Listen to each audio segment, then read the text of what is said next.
అందరికీ నమస్కారం అండి. ఈరోజు మనము ఎంతో పవిత్రమైన పుణ్యక్షేత్రమైన కాశీ క్షేత్రానికి క్షేత్రపాలకుడైన కాలభైరవుడి యొక్క జన్మ వృత్తాంతాన్ని తెలుసుకుందాం. మార్గశిర మాసంలో శుక్లపక్షంలో వచ్చే అష్టమిని కాలభైరవి అష్టమిగా జరుపుకుంటాం. అయితే అసలు కాలభైరవుడు జన్మించిన ఘట్టాన్ని, అలాగే ఎందుకు ఉద్భవించవలసి వచ్చిందో ఆ కారణాలన్నీ మనం ఇప్పుడు తెలుసుకునే ప్రయత్నం చేద్దాం. అయితే ఈ విశేషాలన్నీ తెలుసుకునే ముందు ఆదిశంకరాచార్యులు వారు రచించిన కాలభైరవి అష్టమిలోని మొదటి శ్లోకంతో ఆ కాలభైరవుని ప్రార్థిస్తూ ఆయనకు సంబంధించిన విశేషాలను తెలుసుకుందాం. దేవరాజ సేవ్యమాన పావనాంగ్రి పంకజం వ్యాళ యజ్ఞ సూత్రమిందు శేఖరం కృపాకరం నారదాది యోగి బృంద వందితం దిగంబరం కాశికాపురాధినాథ కాలభైరవం భజే కాశికాపురాధినాథ కాలభైరవం భజే శ్రీ కాశికాపురాధినాథ కాలభైరవం భజే అంటూ ఆ కాలభైరవుడికి సంబంధించిన విశేషాలన్నీ ఇప్పుడు తెలుసుకుందాం. ఆనాడు మార్గశిర శుద్ధ అష్టమి. బ్రహ్మదేవుడు కైలాసానికి వచ్చాడు. పరమేశ్వరుడు స్వాగతం పలికాడు. ఆయనకి ఎదురుగానే కూర్చున్నాడు బ్రహ్మదేవుడు. ప్రశాంతంగా ప్రారంభమైన వారి సంభాషణ క్రమంగా చిలికి చిలికి గాలివాన అయ్యింది. అంటే ఇద్దరి మధ్య మాటలలో భేదాభిప్రాయం వచ్చింది. అప్పుడు బ్రహ్మదేవుడు శివుడితోటి ఈ విధంగా అన్నాడు. ఓ శివ, దేవతలందరిలో కల్లా నేనే గొప్పవాణ్ణి. ఎందుకో తెలుసా? నేను సృష్టికర్తని. వేదాలు కూడా నా దగ్గరే ఉన్నాయి. అలాగే చదువుల తల్లి నా రాణి. అందుకని నేనే గొప్పవాణ్ణి అన్నాడు బ్రహ్మదేవుడు. లేదు లేదు, నేనే గొప్పవాణ్ణి అన్నాడు పరమశివుడు. ఏంటి నీ గొప్పతనం? 3 కళ్ళు ఉండటమా? అది వికారం. హాలాహలాన్ని కంఠంలో ఉంచుకోవడమా? అది ప్రమాదకరం. చితాభస్మాన్ని ఒంటికి పూసుకోవడమా? ఎంత జుగుప్సాకరం. నాగుపాముల్ని హారాలుగా ధరించడం, అదే నాగహారాలుగా ధరించడం, ఇదేమన్నా గొప్పతనమా ఏంటి అంటూ తన 5వ ముఖంతో నోటికొచ్చినట్టు పరమశివుడిని నిందిస్తాడు బ్రహ్మదేవుడు. బ్రహ్మదేవుడు మాటలు విన్న శివుడికి చాలా కోపం వస్తుంది. ఎంత కోపం వచ్చినా సరే బ్రహ్మదేవుడితోటి వాదించడు పరమశివుడు. అయినా సరే బ్రహ్మదేవుడు ఇంకా నోటికొచ్చినట్లు ఏదో ఒకటి నింద చేస్తూనే ఉంటాడు. ఇక శివుడు సహించలేకపోతాడు. కోపం కట్టలు తెంచుకొస్తుంది. ఓ బ్రహ్మదేవ, నీ మాటలు ఆపు, లేకపోతే జరిగే పరిణామానికి నువ్వు బాధ్యత వహించవలసి వస్తుంది అంటాడు శివుడు. ఏంటి పరమశివ, నేను సృష్టికర్తని, నీకంటే నేనే గొప్పవాణ్ణి, నువ్వు నన్నేమీ చేయలేవులే అని చెప్పని పరమశివుని రెచ్చగొడతాడు బ్రహ్మదేవుడు. వెంటనే శివుడు కళ్ళు నిప్పు కణికలవుతాయి. కూర్చున్నవాడు చాలా ఆగ్రహంతో ఒక్కసారిగా లేచి నిలబడతాడు. శరీరాన్ని ఒక్కసారిగా విదిలిస్తాడు. జటాజూటము చెల్లాచెదురవుతుంది. తల మీదున్న గంగమ్మ కలవరపడుతుంది. నెలవంక గజగజలాడుతుంది. నాగులన్నీ అయోమయంగా చూస్తాయి. శివుడు తన జటాజూటం నుండి ఒక పాయని పీకి ఎదురుగా ఉన్న బండ మీదకి బలంగా విసురుతాడు. అంతే,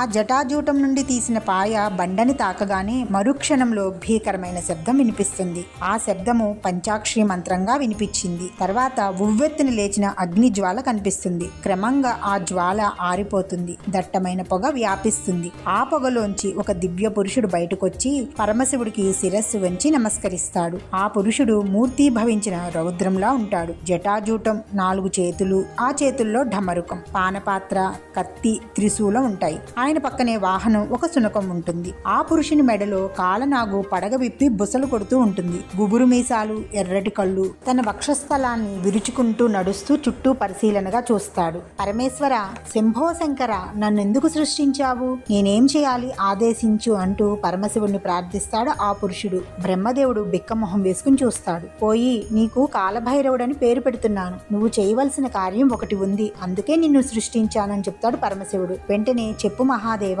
అంటూ కాలభైరవుడు సాష్టాంగ నమస్కారం చేస్తాడు. నన్ను ఈ బ్రహ్మదేవుడు నిష్కారణంగా నిందించాడు. ఈ నిందించినందుకు ఫలితం ఏంటో తెలుసా? ఈ బ్రహ్మదేవుని 5వ తలని నువ్వు వెంటనే ఖండించాలి. ప్రస్తుతం నీకు ఇదే కర్తవ్యం అని చెప్పని హుంకరిస్తాడు పరమశివుడు. ఆ మాటలకి బ్రహ్మదేవుడు నిశ్చేష్టుడవుతాడు. దూరాన్నించి చూస్తున్న నంది ఆశ్చర్యంగా చూస్తూ ఉంటాడు. మరుక్షణంలోనే బ్రహ్మదేవుని 5వ తలని తటాలున కాలభైరవుడు కత్తితో నరికేస్తాడు. ఆ ప్రదేశం అంతా రక్తంతో అక్కడ ఉన్న తెల్లని నేలంతా ఎర్రబడుతుంది. అప్పుడు పరమశివుని కోపం చల్లారుతుంది. ఆయన మెల్లగా కూర్చుంటాడు. అప్పుడు కాలభైరవుడు బ్రహ్మదేవుని రక్తంతో ఎర్రమందారంలా మారిన ఆ కత్తితోటి పరమశివుని ఎదురుగా నిలబడతాడు. అంతవరకు 5 ముఖాలతోటి పంచముఖ బ్రహ్మ అనిపించుకున్న బ్రహ్మదేవుడు కాలభైరవుడు ఒక శిరస్సుని ఖండించడంతో చతుర్ముఖ బ్రహ్మగా మిగిలిపోతాడు. ఇక బ్రహ్మదేవుడు బాధతోటి తన సత్యలోకానికి వెళ్ళిపోతాడు. అయితే కాలభైరవుడికి బ్రహ్మహత్యా పాతకం చుట్టుకుంటుంది. కాలభైరవుడు నిలబడలేకపోతూ ఉంటాడు. స్థిమితంగా కూర్చోలేకపోతాడు. అయిపోతాడు. ఒళ్లంతా మంటలు, ముక్కు రంధ్రాల్లోంచి వెచ్చటి నిట్టూర్పులు, చెవుల్లో గణగణ ధ్వనులు, కళ్ళు తిరుగుతూ ఉంటాయి, గొంతులో నొప్పి, నాలుక దాహం దాహం అన్నట్టుగా పిడచకట్టుకుపోతుంది. దీనికి తోడు బ్రహ్మశిరస్సుని నరికేటప్పుడు పట్టుకున్న బ్రహ్మకపాలము భైరవుడి చేతి నుంచి ఊడి రావడం లేదు. ఎన్ని రకాలుగా ప్రయత్నించినా ఫలితం మాత్రం శూన్యం. తనకి కలిగిన ఈ పరిస్థితికి కాలభైరవుడికి అంతా అయోమయంగా ఉంటుంది. అప్పుడు పరమశివుడిని ఉద్దేశించి ఈ విధంగా అంటాడు: ఓ మహాదేవా, బ్రహ్మకపాలము చేతికి అంటుకుని ఊడి రావటం లేదు, నేనేం చెయ్యాలి అంటూ ఆందోళనగా అడుగుతాడు కాలభైరవుడు. కాలభైరవుడు చెప్పేదంతా మౌనంగా వింటూ ఉంటాడు పరమేశ్వరుడు. ఓ పరమేశ్వరా, నాకు తరుణోపాయం చెప్పండి అంటూ దీనంగా ప్రార్థిస్తాడు కాలభైరవుడు. అప్పుడు పరమశివుడు ఈ విధంగా అంటాడు: ఓ భైరవా, బ్రహ్మదేవుడి తలని నరకడం వల్ల నీకు బ్రహ్మహత్యా పాతకం చుట్టుకుంది అంటాడు. మరి దీనికి తరుణోపాయం ఏమిటి స్వామి, సెలవివ్వండి అంటాడు కాలభైరవుడు. అందరికీ భయాన్ని కలిగించే కాలభైరవుడి మొహంలో భయం అలుముకుంటుంది. చెప్పు మహాదేవా అంటూ తిరిగి అడుగుతాడు కాలభైరవుడు. ఓ కాలభైరవా, దీనికి తరుణోపాయము వైకుంఠానికి వెళ్లి విష్ణుమూర్తిని అడుగు అని చెప్తాడు శివుడు. వెంటనే కాలభైరవుడు వైకుంఠానికి వెళ్లి విష్ణుమూర్తిని దర్శించుకుని జరిగిన విషయాన్ని విన్నవిస్తాడు. అప్పుడు విష్ణుమూర్తి అంటాడు: ఓ కాలభైరవా, నువ్వు బ్రహ్మకపాలంతో తీర్థయాత్రలు చెయ్యి, తప్పకుండా నీ బ్రహ్మహత్యా పాతకం పోతుంది, కపాలము నీ చేతి నుండి ఊడి వస్తుంది.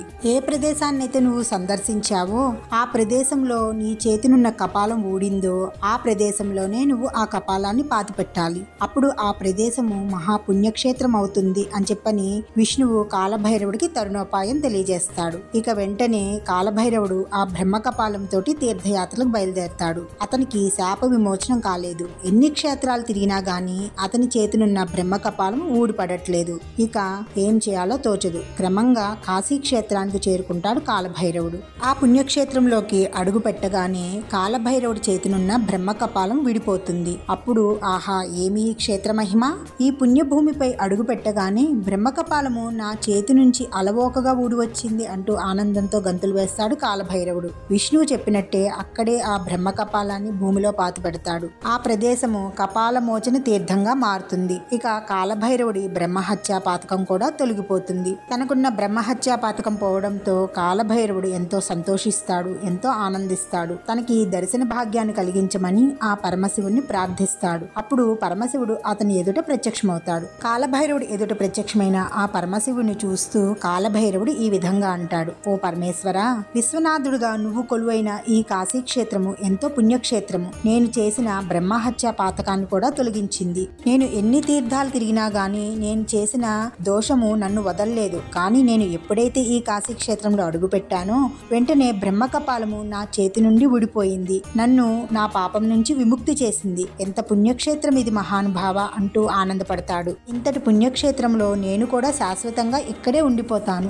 నాకు అనుమతించు మహానుభావ అంటూ ఆ పరమశివుణ్ణి ప్రార్థిస్తాడు కాలభైరవుడు. అలాగే నాయనా అంటూ ఎంతో ప్రేమతోటి అనుగ్రహిస్తాడు పరమశివుడు. ఎంతో పవిత్రమైన కాశీ పుణ్యక్షేత్రంలో తనని ఉండడానికి అనుగ్రహించినందుకు ఎంతో సంతోషిస్తాడు కాలభైరవుడు. అప్పుడు పరమశివుడు ఈ విధంగా తెలియజేస్తాడు: ఓ కాలభైరవా, నేను నిన్ను సృష్టించి నీకు ఒక కార్యాన్ని అప్పగించాను. దాన్ని నువ్వు పూర్తిగా చేశావు. దానివల్ల కలిగిన కష్టాన్ని కూడా ఎంతో సహనంతో అనుభవించావు. నీ మీద నాకు పూర్తిగా అనుగ్రహం కలిగింది. నువ్వు నా సన్నిధిలోనే ఈ కాశీ క్షేత్రంలోనే శాశ్వతంగా ఉండు. నువ్వు అడగకపోయినా నేను నీకు ఒక వరాన్ని అనుగ్రహిస్తున్నాను అంటాడు పరమశివుడు. ధన్యుణ్ణి స్వామి, తెలియజేయండి ఏమిటో ఆ వరము అని చెప్పగా, ఓ కాలభైరవా విను, పరమ పావనమైన ఈ కాశీ క్షేత్రానికి వచ్చే భక్తులు ముందుగా నిన్ను దర్శించుకుని పూజిస్తారు. నిన్ను దర్శించుకుని పూజించిన తర్వాతని నన్ను సేవిస్తారు అంటూ వరమిస్తాడు పరమశివుడు. పరమశివుడు ఇచ్చిన వరాన్ని అందుకున్న ఆ కాలభైరవుడు ఎంతో ఆనందంతో ఓం నమః శివాయ,